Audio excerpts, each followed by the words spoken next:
Olá, nós estamos aqui para a segunda edição do Podcast.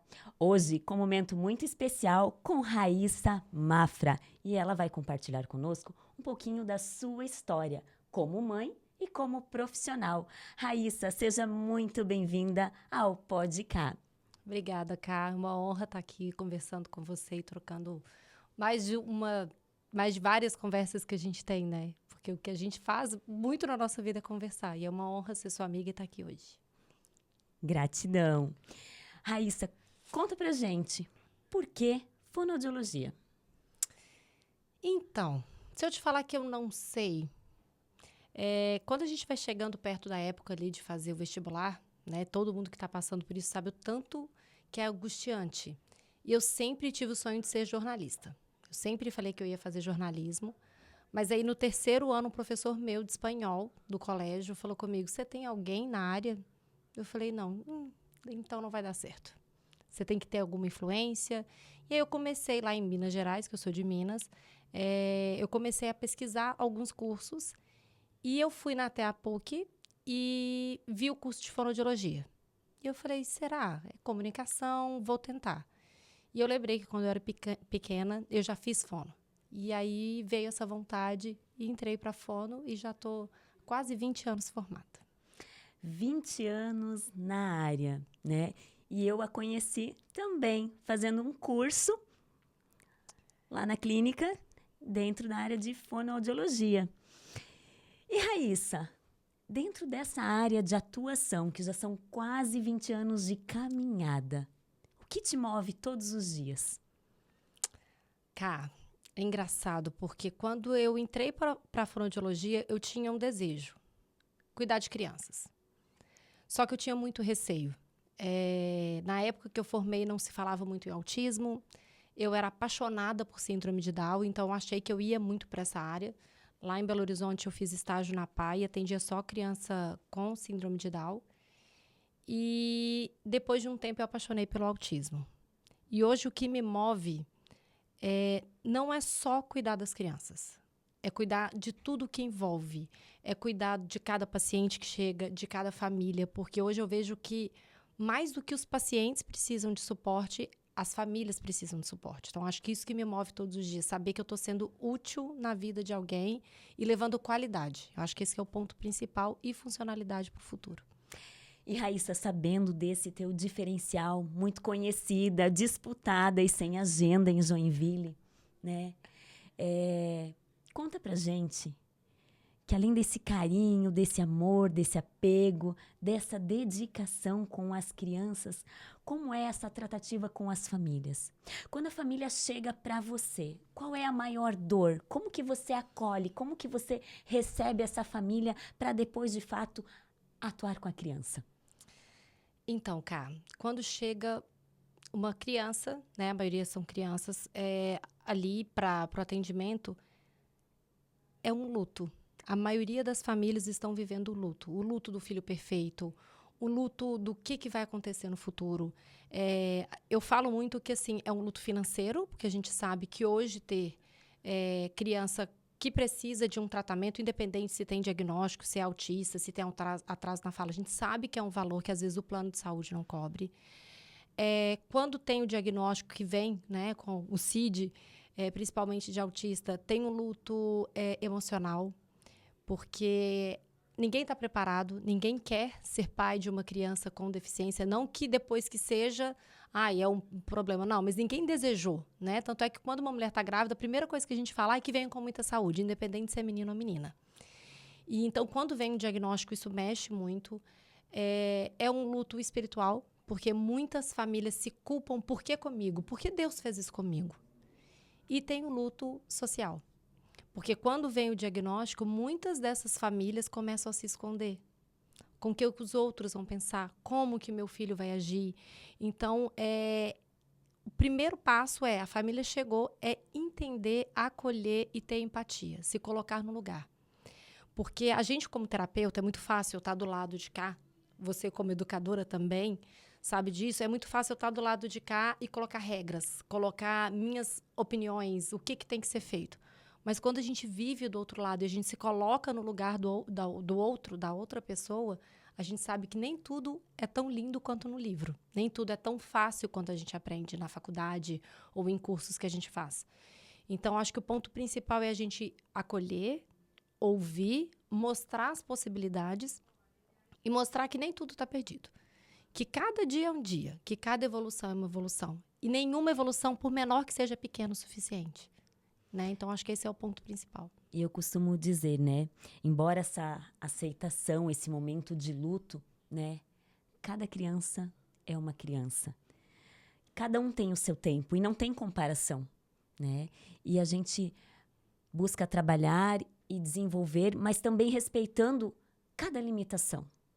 E eu acho que esse é um diferencial no teu trabalho, sabe, Raíssa? Entendendo o outro, acolhendo, tendo esse olhar humanizado, que é algo que falta em alguns profissionais, sabe? De acolher.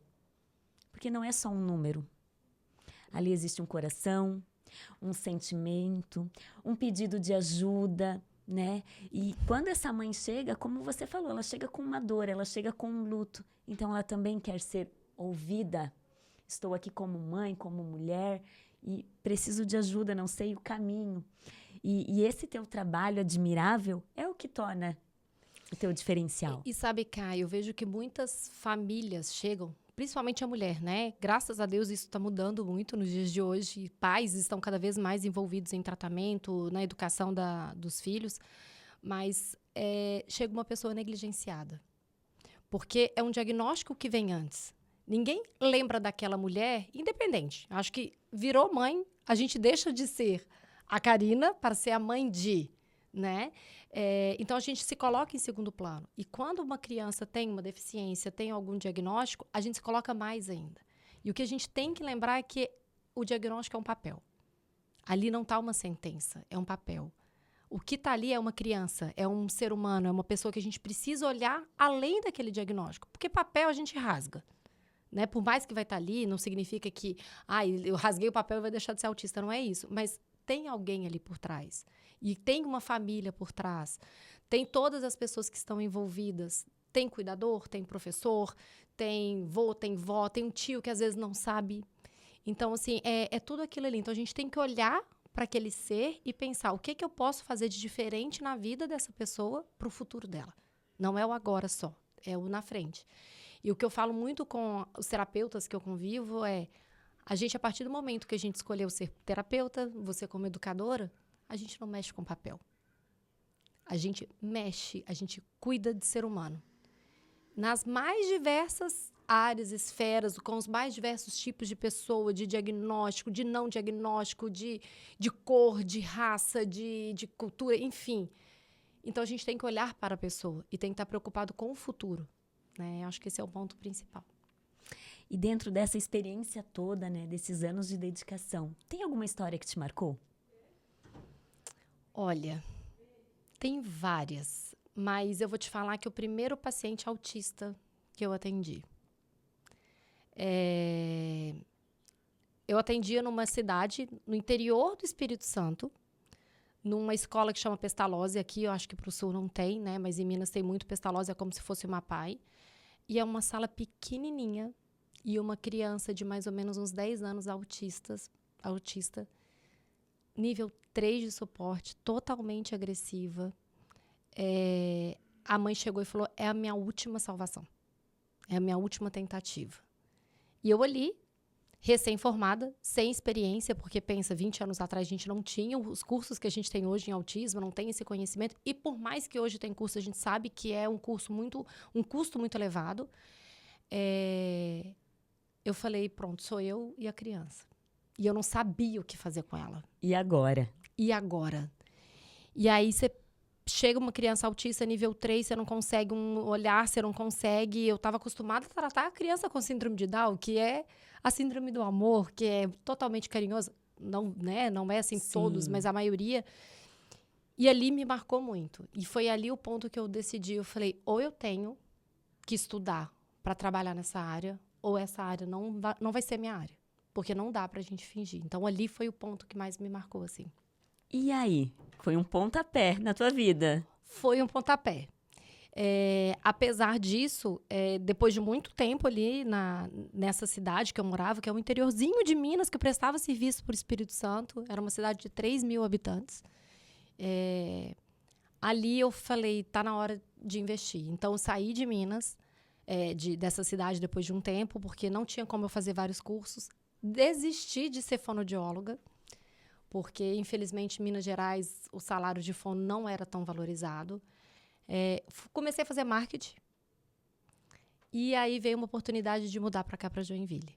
E aí foi ali que chegando na PAI, eu vi que realmente o número de autistas, daqueles que eu tinha atendido lá no Espírito Santo, estava muito maior. E aí eu comecei a investir, fazer curso e me apaixonei. E aí, chegando em Joinville, a realidade era muito maior, de fato, com o que você viveu em Minas. Muito maior.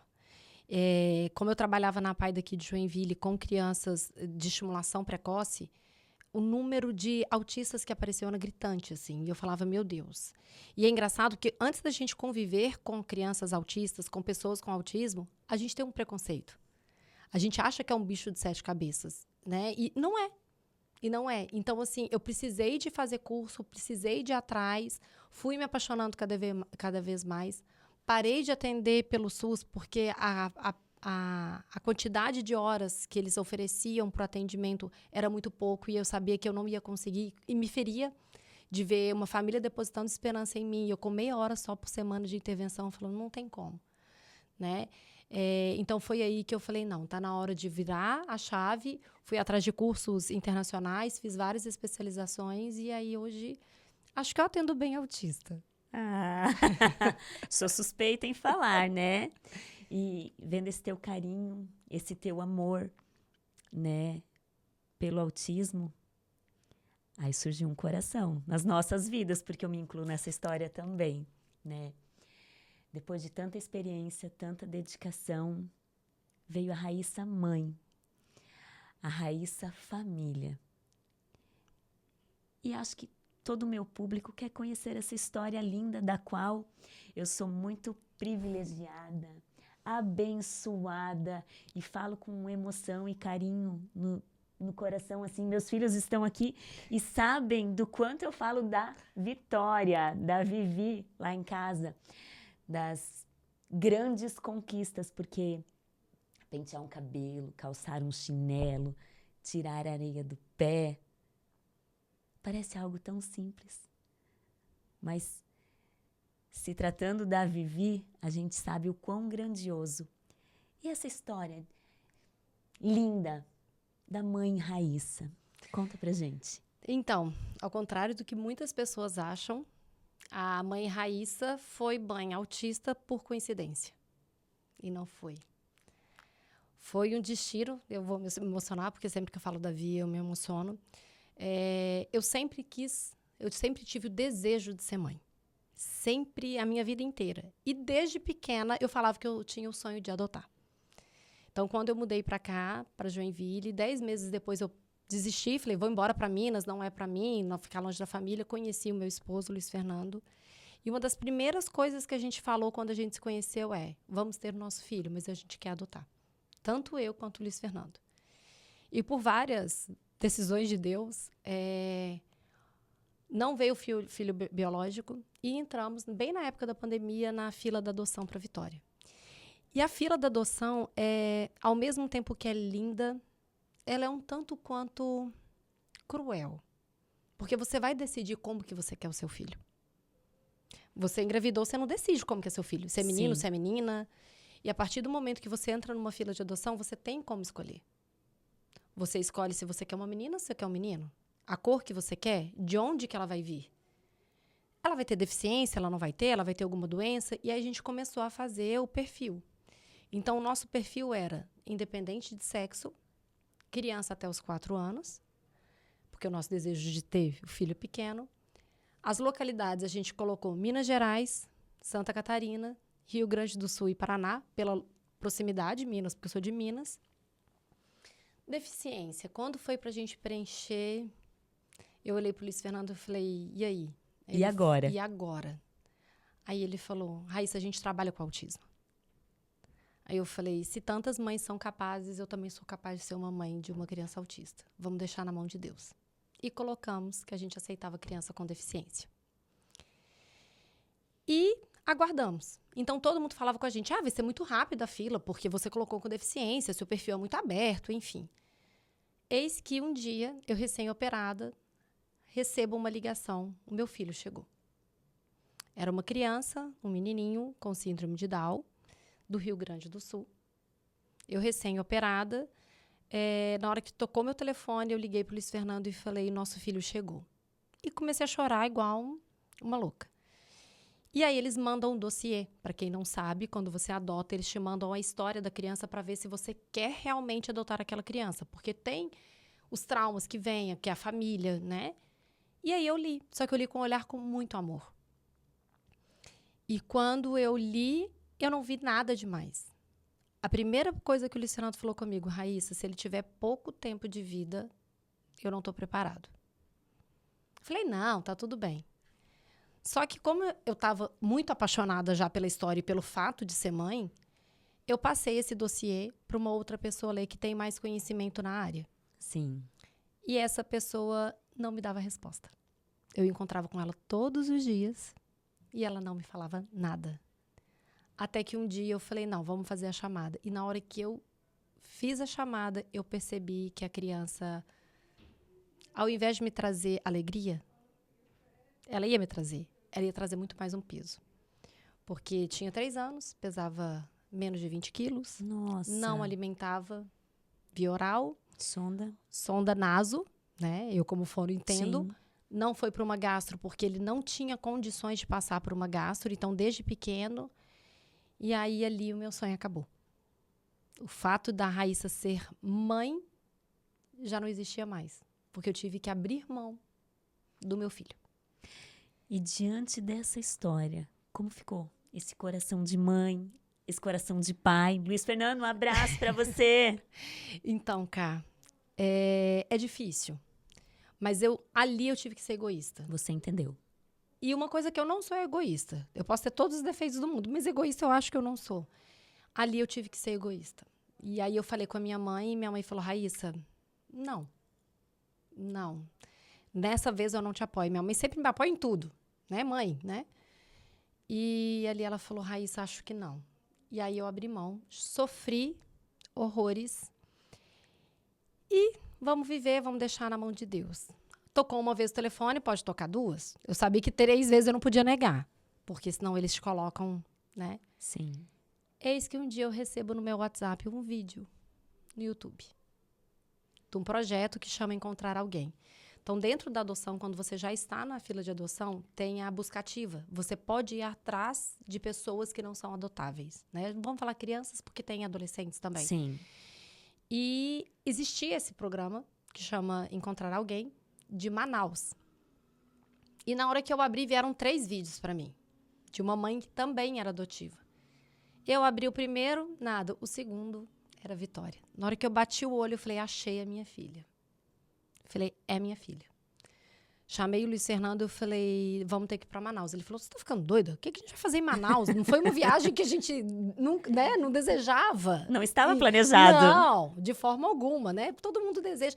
E, inclusive, a gente queria ir para a Europa. Ele falou, Raíssa, a passagem que a gente vai pagar para Manaus, a gente consegue ir para a Europa? E eu falei, não, eu vou atrás da minha filha. E aí, eu entrei em contato com receio, porque como eu fiz o meu perfil só pra cá, falei, agora tá pra lá, né? Pra Manaus, eu entrei em contato com a minha advogada, que é uma querida que você conhece, a Andressa também, que é o meu anjo, assim, na minha vida. E aí a Andressa falou, Raíssa, tá tranquilo, porque como é buscativa, pode entrar. E a gente entrou em contato com a assistente social, e a assistente social falou, tá, o pessoal do abrigo vai te ligar. Mas você sabe que ela é autista? Eu falei, sei. Falei, então tá, o pessoal do abrigo vai te ligar. E fizemos a primeira chamada com o pessoal do abrigo. A primeira pergunta que eles fizeram foi, a Vitória é autista. Vocês estão preparados? Eu falei com ela, eu sou fonoaudióloga e sou especialista em autismo. O Luiz Fernando falou, sou psicomotricista e sou especialista em autismo. Ali eles já fecharam e falaram, a Vitória é de vocês, vamos já montar um grupo aqui, né? Colocou família Vitória, que a gente tem um grupo até hoje. E foi assim que começou a nossa aproximação. E quanto tempo entre fazer esse primeiro contato, esse vídeo, e vocês chegarem lá em Manaus? Cá, todo mundo falou comigo, vai ser demorado o processo. Isso foi dia 26 de setembro. No dia 3 de novembro eu já estava lá em Manaus, com a Vitória.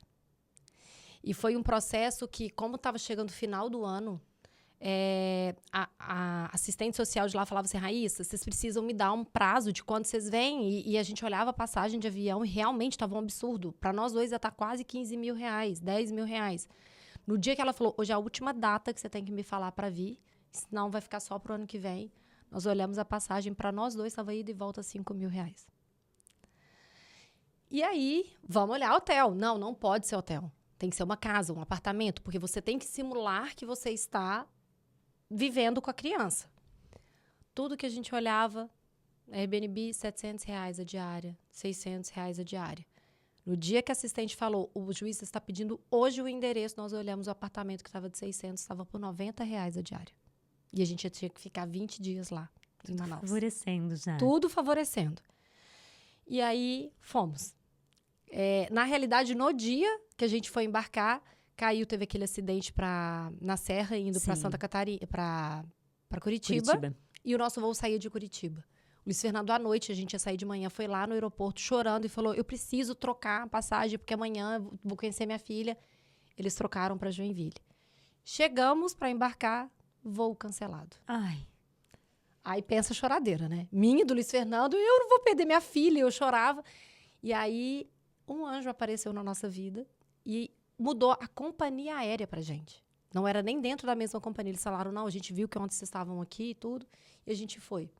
A Andressa me preparou, Raíssa, não acha que você vai pegar a Vitória já no primeiro dia. Você vai ter que ficar indo lá no abrigo. Conhecemos a Vitória dentro de uma van. Ela saindo da terapia de integração sensorial. Na hora que eu entrei, falei, uma criança autista, só tinha visto por vídeo algumas vezes. Quando eu entrei, falei, oi, Vitória. Ela parou o tempo todo. Vitória, ele era nível 3, olhou para mim e deu um sorriso. Ali eu tive certeza que o amor maior do mundo existia.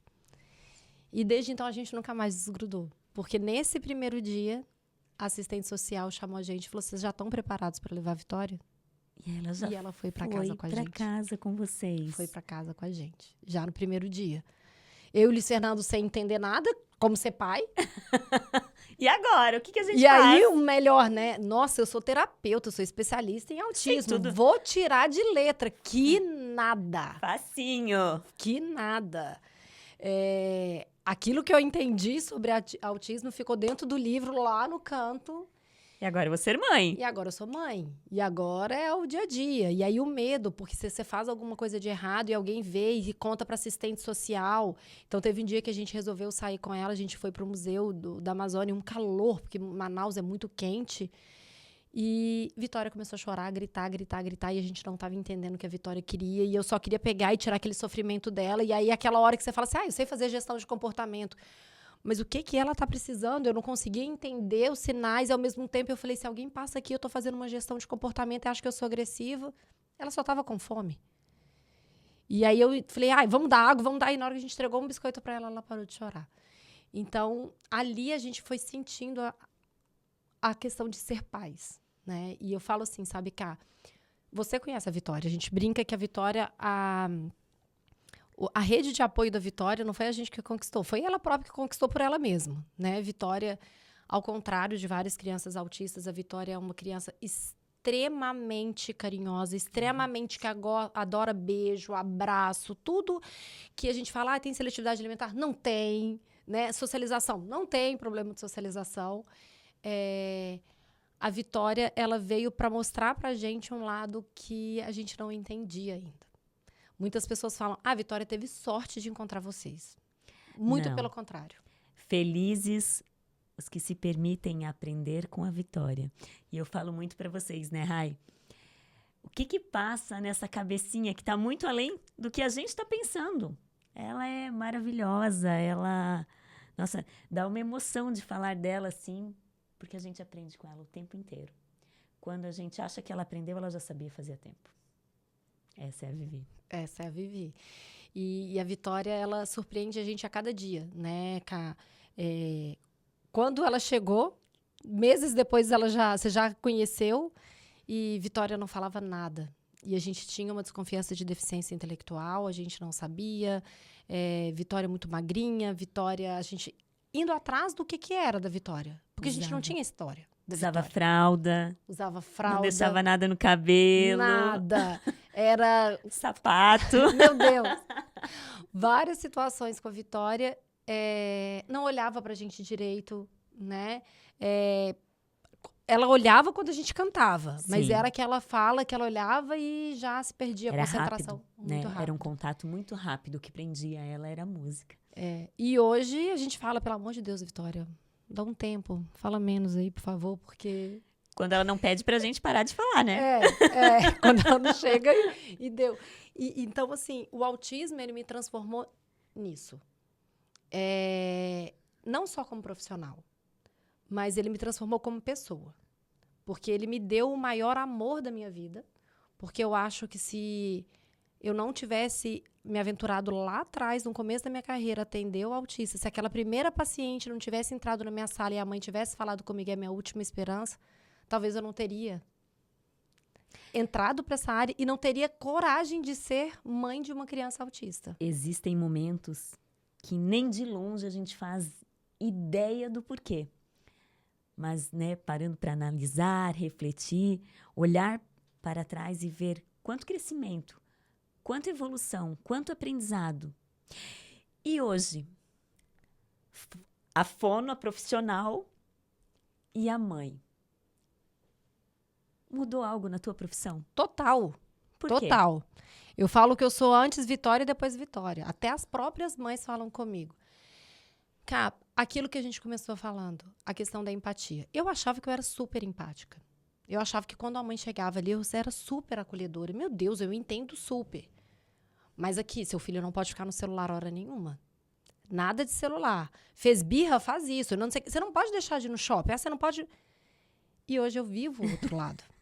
E eu vivo que eu sei que tem momentos que, por mais que eu não queira dar o celular, eu tô pronta para comprar aquela briga. Então, às vezes, é melhor eu dar do que eu falar não e depois eu dar. É um olhar que a gente fala assim, no dia a dia. A gente percebe o quanto... Pequenas coisas. Porque toda mãe deseja a criança falar. Né? E eu acho que esse é o maior ponto das mães das crianças autistas. Meu filho ainda não fala. Quando que ele vai falar? E eu, como fono, eu soava... mas tá tudo bem se ele não for verbal. Tem outras formas de comunicação. A partir do momento que eu estava do lado de cá, não, mas eu desejo que a Vitória fale, mamãe, eu te amo. Né? Então, assim, e ao mesmo tempo, eu sei que nem sempre ela vai falar. Como ela tem uma praxia de fala, para quem não sabe, a praxia de fala é um transtorno motor da fala bem significativo. Então, às vezes, ela quer falar uma palavra e ela não fala. Né? Por exemplo, ela quer falar óculos, ela não fala óculos, ela fala vóvulos. E não adianta, a gente pode ensinar para ela. Outro dia a gente foi no Rio Piraí, e aí ela falava, qual é o nome do rio, mamãe? Aí eu falava, Piraí. Ela, Paraí. Eu falei, não, filha, Pi. Aí ela falava, Pi, Raí, Paraí. Eu falei, não, Vitória. Então, assim, é aquilo, a gente tem esse desejo, mas, ao mesmo tempo, se colocar no lugar dos outros. Entender que a nossa luta como terapeuta é 1, 2 horas, 3 horas, no máximo, por semana. E a mãe não. A mãe é 24 horas. Sim. E não tem ninguém no mundo que queira um melhor para aquela criança que os pais, que os cuidadores, né? E o terapeuta acha que pode chegar dando lição de moral, que você tem que fazer assim. E não é por aí. A gente tem que olhar para o outro lado, né, Cá? Não tem receita de bolo. Não né? tem receita E o conselho de bolo. que você dá para mim não vai ser o mesmo que é o do outro, não vai ser a mesma que eu vou dar para você. É diferente. E a gente lida com muitas dores, né? Então, assim, eu até brinco lá na clínica. Agora eu tenho propriedade para falar porque eu sou mãe de autista. Mãe de autista é a mãe mais chata que aparece. Porque a gente sabe que não tem... E Raíssa, quando você ouviu a Vitória falar pela primeira vez, que ficou claro para você assim? Então, lá em Manaus, ela soltava alguns sonzinhos. Né? Ela falava algumas coisinhas e ela sempre, e eu como fono dava sentido, né? Então ela fazia titia, eu falava titia, e falava que era alguém. ela fazia muito Bibi. E aí a minha filhada chama Bia, eu falava isso, a Bia. Então a gente começou a dar sentido. Mas a primeira vez que a Vitória falou alguma coisa, hoje eu tava até conversando com uma amiga minha, que a gente fez um tratamento nela de neuromodulação. A primeira coisa que a Vitória falou foi o amém. A gente fazendo uma oração. Toda noite a gente faz a oração. E aí, na hora que a gente foi falar, né, acabou o Pai Nosso, ela fez mém. E ali eu entendi que era um sentido, né? Não era uma palavra que a gente estava dando sentido. Não, Sim. ali ela estava dando sentido para a palavra. E ali eu falei, é isso. Estou no caminho certo. Foi realmente um presente de Deus na minha vida. E é isso, assim. E hoje ela fala, mamãe te amo, tia Karina. Manda áudio. Manda áudio. Conta tudo. Conta tudo. E eu acho que é isso, sabe, Ká? Porque às vezes a gente fica muito na dependência do que a gente quer que a criança seja. Do que a gente quer que a criança evolua. Mas a gente tem que entender que tem uma criança ali, que tem um ser ali. E que se ela não falasse, tudo bem. Às vezes eu, como fono, ia ficar um pouco chateada e tudo, mas tá tudo bem. O importante é ela se comunicar. Às vezes, se ela não, como até hoje, né? Ela tem uma dificuldade motora muito grande. A gente foi fazer trilha outro dia, meu Deus, que sufoco, porque ela não conseguia andar direito e caía toda hora. E ir pro Luiz Fernando, que é educador físico, isso para ele é horrível. Mas tá tudo bem, sabe? A gente tem que respeitar o limite dela, mas não aceitar. Porque eu acho que esse é o ponto principal. Não é porque é autista que tá tudo bem ter certos comportamentos, não é porque é autista que tá tudo bem. Não, a gente tem que lutar e a gente tem que correr atrás. Estimular, desenvolver, para cada vez ficar melhor, né, Rai? Exatamente, mas um ponto muito importante, Cá. Estimular, desenvolver, correr atrás, mas a gente respeitar o limite nosso como pessoa e o limite deles. Porque não adianta nada uma família que não tem uma condição financeira tão boa ou que não tem um plano de saúde que dê todo sustento e aí a gente colocar em 20 horas de terapia e eu não ter um momento de lazer com a minha filha, porque eu não vou ter dinheiro para aquilo. Ou eu, como mãe, tá desgastada de estar o tempo todo levando, correndo. A gente também tem que ter aquilo, a gente não ficar como coadjuvante na vida dessa criança só porque ela tem um autismo. Fazer tudo que está dentro das possibilidades, sim. Se eu não consigo pagar uma terapia, então eu vou entrar no papel de terapeuta, ir atrás, fazer curso, tentar ver como que é a melhor forma, mas também não esquecer que essa criança ela não precisa só de terapia, ela precisa de pai e mãe presente.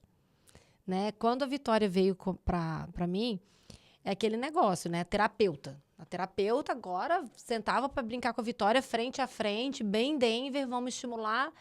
E um dia a psicóloga dela falou comigo, chega, tá lindo. A Vitória não precisa de terapeuta. A Vitória agora está precisando de mãe.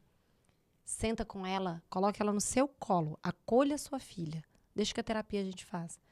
E esse é um ponto também que me mudou muito como terapeuta. Porque eu, como terapeuta, eu me cobrava assim, pai tem que fazer isso. Não, pai tem que colocar no dia a dia as terapias que tem que ser feito. O que é? Eu não tenho que colocar mais um peso para uma família. Eu não tenho que colocar, porque aí a gente vai escutar de mães que estão cansadas, mães que não aguentam mais, pais que não aguentam mais. E assim, a maternidade ela não tem que ser um peso. É uma escolha. Eu escolhi ser mãe da Vitória. Eu escolhi adotar. Tudo bem, tem algumas gravidezes que não são desejadas, mas a gente escolheu ser mãe. E aí a gente tem essa mania de reclamar da maternidade. É muito pesado. Não, não é fácil. Não estou falando que é fácil. Educar é muito difícil. Sim. Mas eu não posso passar a responsabilidade para o outro e não posso me vitimizar. Então, o que eu, como terapeuta, eu posso fazer para não ser mais um peso na vida dessa família? Tem que estimular a fazer cognição de separar as cores. Então, na hora que a mãe está fazendo comida, separa o que é vermelho ali e o que é verde.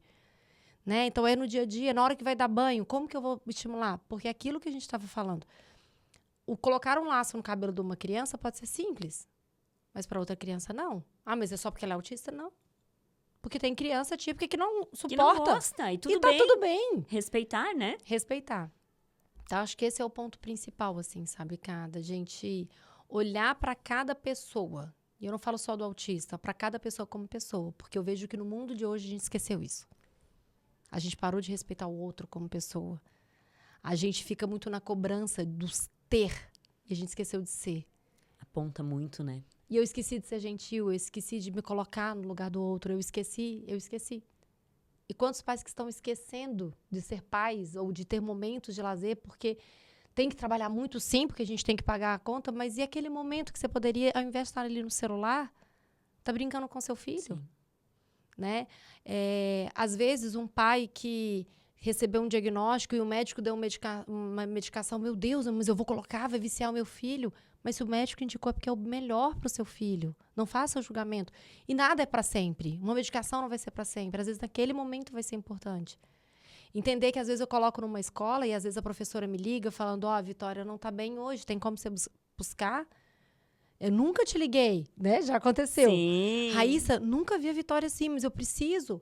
Não é eu ligar pra Karina e julgar, mas você tem que dar jeito que você tá... Não. É o que a minha filha está precisando de mim. E eu, como Exatamente. mãe, eu posso fazer pra não ser um peso. Pra mim, pra Vitória, pra escola, pro terapeuta. Eu acho que esse que é o ponto principal. Tem a parte do respeito de, às vezes, a criança não estar bem também. E cabe a gente Exatamente. compreender, acolher, entender que aquele momento ela está precisando, né? E a gente tem muito isso, né, Ká? A criança... Porque, assim, tem a ideia de que a criança autista, uma das características do autismo é a criança ser agressiva, ter comportamento... A criança, ela é autista porque ela tem problema de comunicação, de socialização e movimento repetitivo estereotipado. O comportamento é uma consequência do que a gente faz com a criança. Exatamente. E aí tem a questão do limite também, que as pessoas confundem muito, né, Raíssa? Muito. Porque ele é autista, ele pode fazer o que ele quiser. Muito pelo contrário. A Vitória, ela tem uma mania, como eu falei, que ela é muito carinhosa, ela é muito sociável. Às vezes a gente tá em qualquer lugar e ela vem e coloca a mão nas pessoas. Então, principalmente se a pessoa tá com um desenho na blusa, ela coloca a mão. E aí, quando as pessoas percebem que ela é autista, não tem problema. Não tem problema, filha, você só pode colocar a mão no corpo do outro se o outro deixar. Não é porque ela é autista. E se a Vitória, quando ela for adulta, ela vai poder fazer isso? Não. Então, acho que é isso que a gente tem que entender. Eu brinco que tem 3 perguntas que a gente tem que saber se a gente está dando limite ou não para criança autista ou não. Isso mesmo. Quando adulto, ela pode ter esse tipo de comportamento? Se for não, tá na hora da gente mudar esse comportamento. Se ela for trabalhar, no trabalho dela, ela pode ter esse tipo de comportamento? Não. Se ela fosse uma criança típica, ela pode ter esse tipo de comportamento? Não. Se o seu esposo, a sua esposa, seu companheiro tiver esse tipo de comportamento, você vai aceitar? Não. Por que eu vou aceitar? Porque ela é autista? Porque ela tem uma deficiência? Porque ela tem uma dificuldade? Não. E a gente, às vezes, confunde muito o limite com ser muito severo. Não é isso. A gente tem que lembrar que o que eu faço é um espelho do que eu estou projetando para o meu filho. Então, assim, a Vitória, no final do ano, eu passei por algumas questões pessoais e eu estava muito nervosa.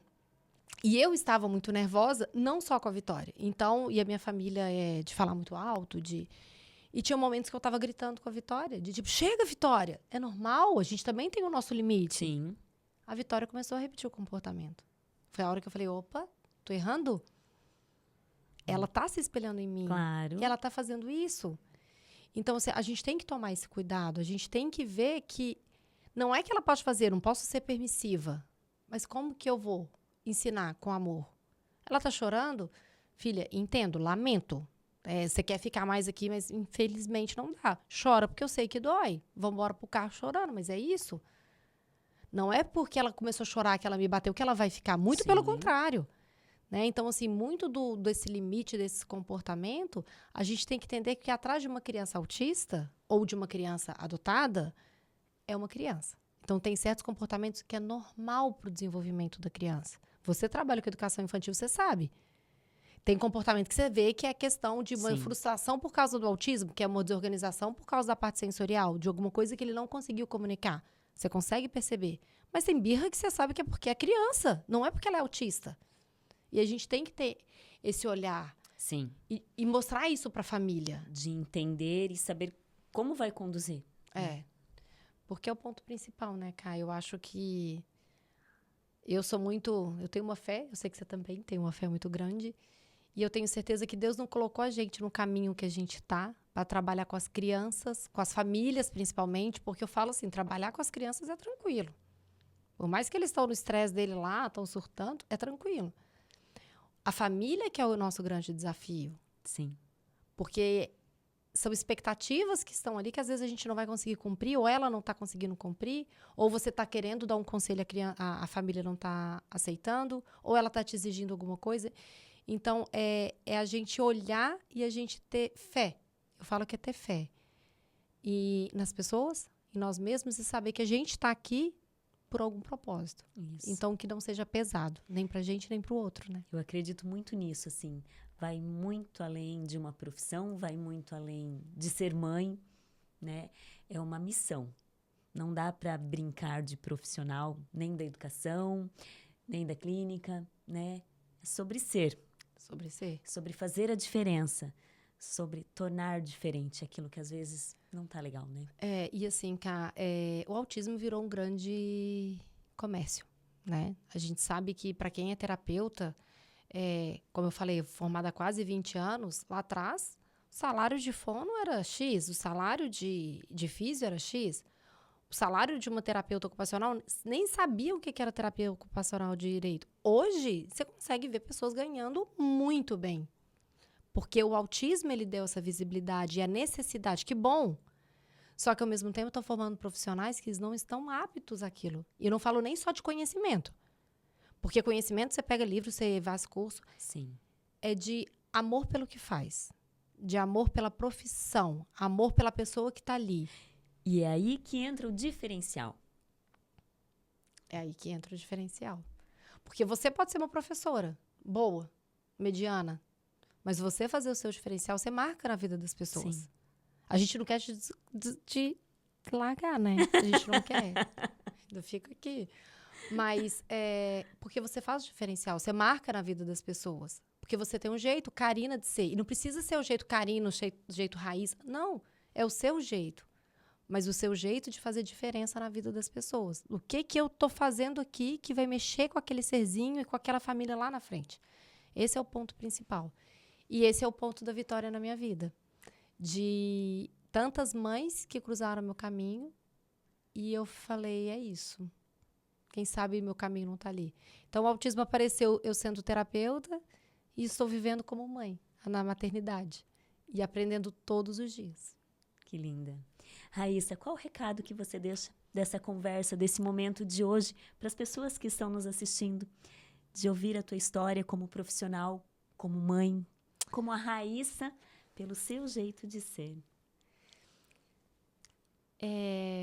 Acredite. Acredite em você. Acredite nos seus sonhos.